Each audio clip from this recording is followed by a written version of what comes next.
I'll let my parents move in here. You can't even cook. So leave, Mark said with a smug grin, acting as though he had the upper hand. I was stunned, unable to say anything. There was no way I would let my parents live in my home and then allow him to move in with his family without my consent. Trying to kick me, the actual homeowner, out.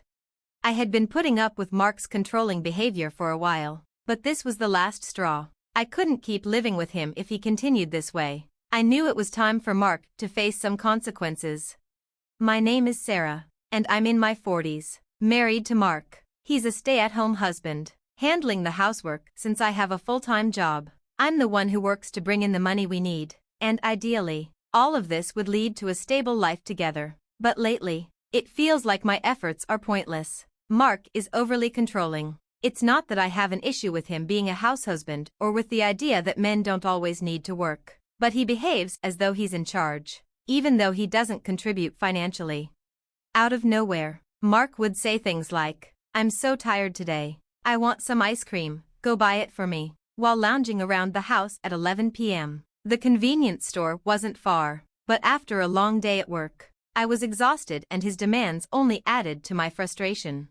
"Why don't you go get it yourself? It's just a short walk to the store," I snapped, more sharply than I intended. His behavior was really starting to wear me down. When I refused, Mark just laughed and said, "That's how you're going to act? You never know what'll happen if you upset your husband." He always insisted on acting like the head of the house, expecting respect simply because he was the husband. Honestly, I was done with him acting so superior. Every time he did this, my frustration grew, and I didn't want to deal with him anymore.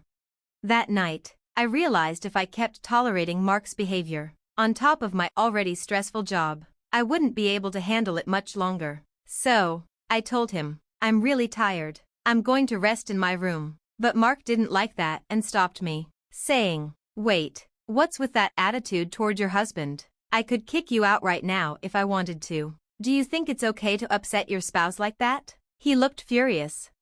Who does he think he is, acting like the boss when he doesn't even work? He can be as disrespectful as he wants, but the moment I upset him, he throws a tantrum.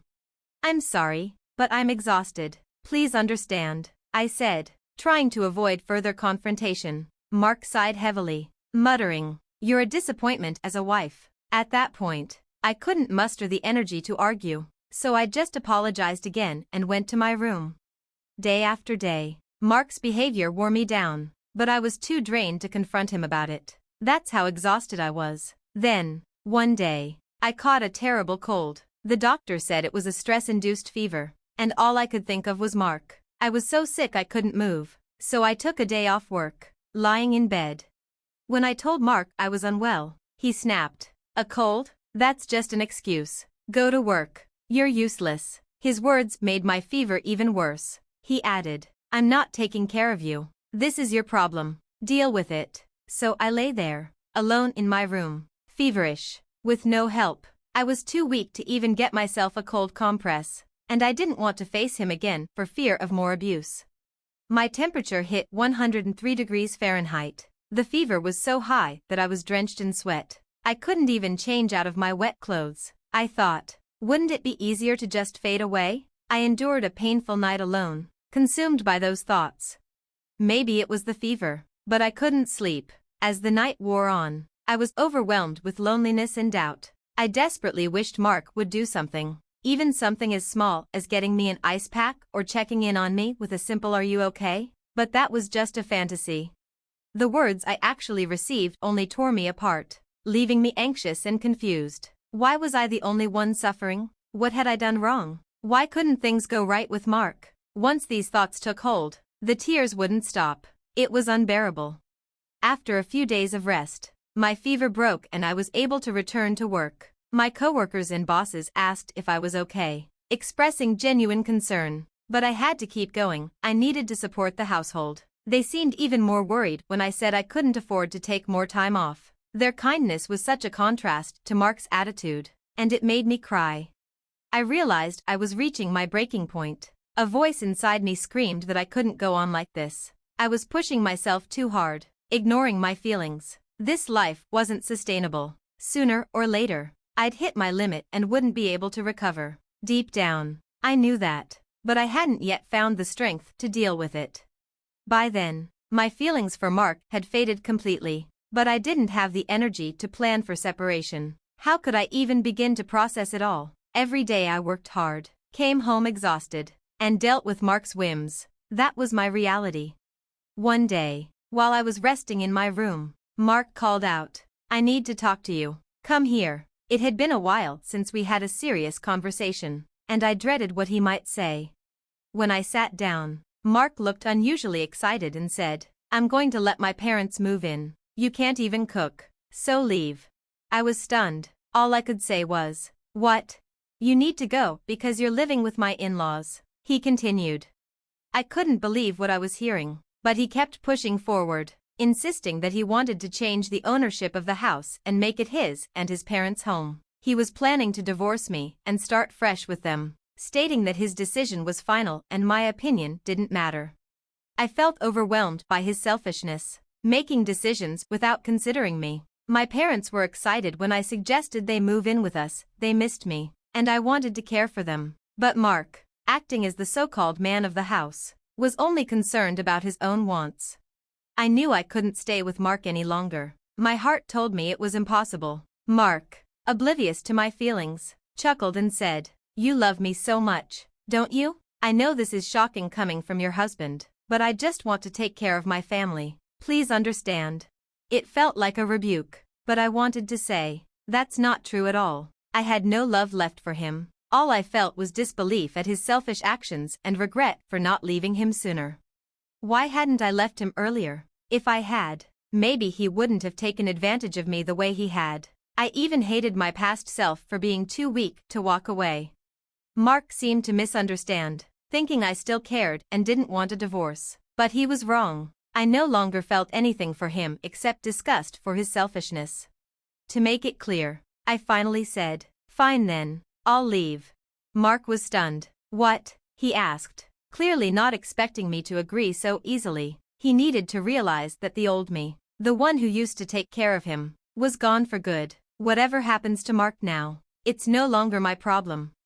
I won't be there to help him because we're no longer a couple. Seeing my resolve, Mark stood there, stunned and motionless. I took that opportunity to go to my room and gather only the essentials. I couldn't manage the bigger items today, so I'd have to arrange for movers later. As I got ready to leave, Mark rushed to stop me and asked, "Are you really sure about this? If we divorce, we'll be strangers to each other." I smiled, replying, "I've already fallen out of love with you. Letting go feels like a weight has been lifted."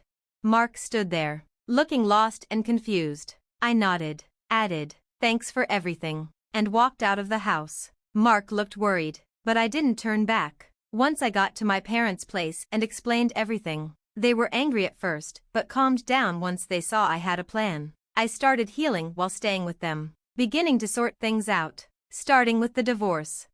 After I sent the divorce papers, Mark texted me, "Are you sure? I don't think this is the right thing, but honestly, I don't have any feelings for you anymore. If we keep pushing this, and you say you don't want the divorce, that will be a problem. I'm just relieved you're gone. Please finish the papers quickly." I didn't get a response when I replied. A few days later, Mark sent me the signed papers with his sections filled out. I finished mine and submitted them to the county office the same day. Now, Mark and I are officially divorced, and I no longer have to carry the burden of supporting our home. During the divorce proceedings, we divided our assets. Mark got the house, as he had insisted on keeping it, so I transferred ownership to him and decided to move forward. The house had never really felt like home anyway, it was more of a burden. Instead, I filed for alimony from Mark, which his parents were helping with since he was unemployed. Mark is now looking for a job and probably plans to repay them once he finds stable work. But as we all know, plans don't always go as expected. A month passed after the divorce, and I moved out of my parents' house into a new place, finally enjoying some peace. That's when I got a call from Mark. Honestly, I didn't want to deal with him, but I knew ignoring him might complicate things further. So, reluctantly, I picked up the phone. "Hello, what do you want after all this time?" I asked, exhausted with the whole situation. I just wanted him to get straight to the point. Mark begged, "Please help me. His tone was desperate, and I couldn't help but laugh. I knew he was in trouble, but this seemed like a bad situation. All right, what's going on? Tell me everything, I said, amused but still curious. Mark began stumbling over his words. After the divorce, he stayed in the house for a month, but now a rent payment was due. Since he wasn't working, he couldn't cover it himself, so he turned to my former in-laws for help. However, the bill turned out to be $1,800, far more than they expected on their fixed pension. They couldn't afford it and were furious, telling Mark, "This isn't what we agreed to." They blamed him entirely. Lost and panicked, Mark called me in tears. "I didn't know the rent would be so high. The house is a mess now. What are you going to do about it?" I couldn't help but sigh. Mark was blaming me now. Yes, I hadn't mentioned the rent earlier, but it was his fault for taking on the house without understanding the costs. He'd shut me out, treated me poorly, and now, when things went wrong, he wanted me to help. "Please, I need you. I can't handle this alone. You still care about me, don't you? If you care about someone, you should help them out," he begged, his tone full of entitlement. I wanted to say that my feelings for him had disappeared long ago, but I held back. Instead, I replied coldly, "I don't owe you anything. You pushed me away, and now you want help when it's convenient for you? That's not fair." Mark tried to defend himself, saying, "Don't be so harsh. Whether you love me or not doesn't matter now. We were married. Can't you help me just this once?"